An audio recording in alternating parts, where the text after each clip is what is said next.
एक समय था जब मुंबई अंडरवर्ल्ड में दो नाम साथ लिए जाते थे। पहला दाऊद इब्राहिम और दूसरा छोटा राजन। एक था दिमाग लगाने वाला तो दूसरा था ताकत लगाने वाला। लेकिन थोड़े ही दिन के बाद कुछ ऐसा हुआ जिससे दोनों दोस्त अलग हो गए और तभी से शुरू हुई मुंबई अंडरवर्ल्ड की सबसे खूनी गैंगवार। साल 1980 में मुंबई की गलियों में एक लड़का तेजी से नाम कमा रहा था जिसका नाम था छोटा राजन।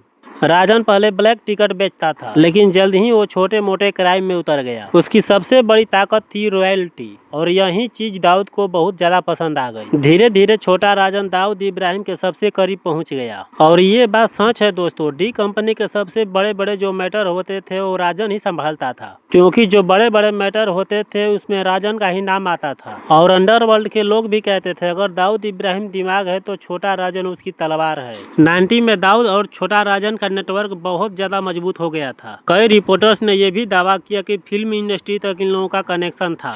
दुबई की पार्टी, फिल्म प्रोड्यूसर की धमकी और लाखों करोड़ों रुपए का खेल। क्योंकि डी कंपनी सिर्फ मुंबई तक ही सीमित नहीं थी दोस्तों, उसका नेटवर्क कई देशों में फैल चुका था। फिर आया 12 मार्च 1993। मुंबई में एक के बाद एक धमाके हुए। पूरा शहर डर के मारे कांप उठा, जिसमें सैकड़ों लोग मारे गए थे, हजारों लोग घायल भी हुए थे। और इन धमाकों के पीछे दाऊद इब्राहिम और डी कंपनी का नाम सामने आया। लेकिन दोस्तों इस धमाके के बाद सब कुछ बदल गया।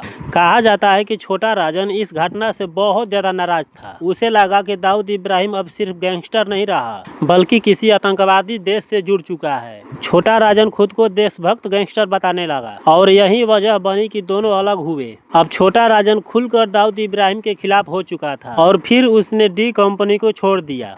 और फिर यहीं से शुरू हुई खूनी की लड़ाई। दोनों गैंग्स एक दूसरे के लोगों को मारना शुरू कर दिया। अब अंडरवर्ल्ड के दो हिस्से हो चुके थे। उसके बाद दुबई, बैंकॉक, मलेशिया, हर जगह शूट आउट होने लगा।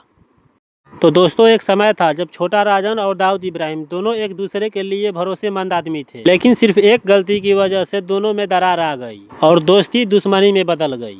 तो दोस्तों ये वीडियो आपको कैसी लगी कमेंट में ज़रूर बताइए और मिलते हैं कल के नेक्स्ट वीडियो में। आज के लिए बस इतना ही। और अगर आप हमारे चैनल पर नए होंगे तो कृपया चैनल को सब्सक्राइब और वीडियो को लाइक कर दीजिएगा।